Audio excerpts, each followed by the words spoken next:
हर इंसान की एक ख्वाहिश होती है और हर इंसान अपनी उस ख्वाहिश के लिए जीना चाहता है।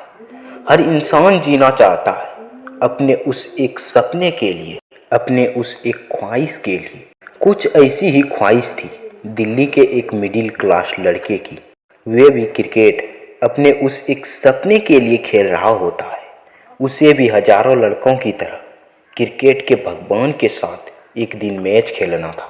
और एक वक्त ऐसा आता है कि वे एक बार नहीं, कई बार उस भगवान के साथ क्रिकेट खेलता है। दिन गुजरते चले गए, वक्त बीतता गया और एक वक्त ऐसा आ गया जब क्रिकेट का भगवान भी क्रिकेट छोड़ रहा होता है। सबकी आंखों में आंसू थे, सारी दुनिया कमेंट हो गई थी। उस दिन उस लड़के के आंखों में भी आंसू थे, उसके चेहरों में भी गम था। वे भी रो रहा था क्योंकि सच में उस दिन क्रिकेट का भगवान क्रिकेट छोड़ रहा था। वे इंसान क्रिकेट छोड़ रहा था जिसके खेलने से क्रिकेट का भगवान बना दिया था। एक ऐसा इंसान क्रिकेट छोड़ रहा था जिसे दुनिया हमेशा खेलते देखना चाहती थी। और यहीं से शुरू होता है उस लड़के की दूसरे सपना का, एक ऐसे सपना का जो सबसे अजीब था और जो सबसे ज्यादा शानदार था।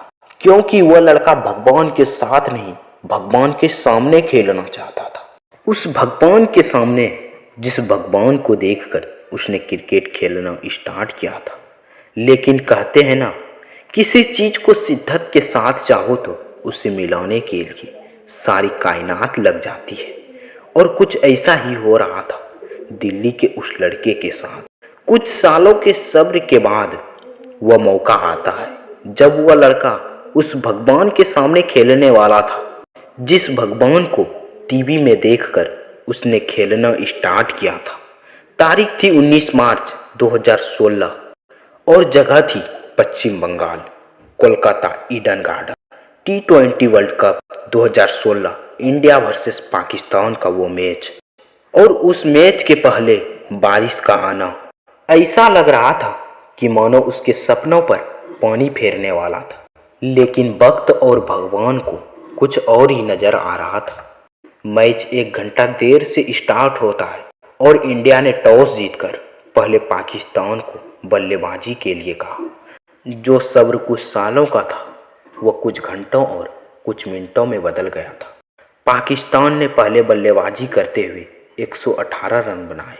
बारिश की वजह से पिच में काफ़ी नमी थी, जिसकी वजह से बल्लेबाजी कर पाना बेहद मुश्किल थे। लेकिन भारत को मैच जीतने के लिए 119 रन बनाने थे। भारत ने बल्लेबाजी स्टार्ट की। पहले रोहित, फिर धवन, फिर रैना, ये तीनों खिलाड़ी आउट हो चुके थे।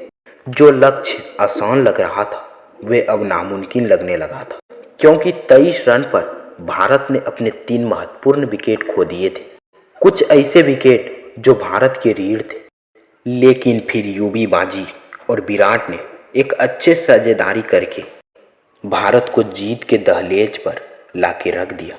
जब भारत को 37 बॉल पर 35 रन का जरूरत थी तो यूवी ने अपना विकेट खो दिया। लेकिन दिल्ली का वो लड़का अभी भी ग्राउंड पर खड़ा था। शायद इसलिए कुछ देर बाद ऐसा होने वाला था जो क्रिकेट इतिहास में सदियों तक याद रखा जाने वाला था, जिसके गवाह लाखों लोग होने वाले थे।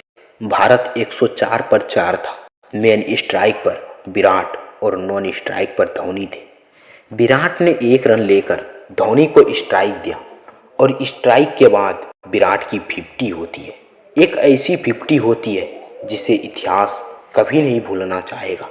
एक ऐसे 1 रन बनते हैं जिसे ये दुनिया कभी नहीं भूल पाएंगे।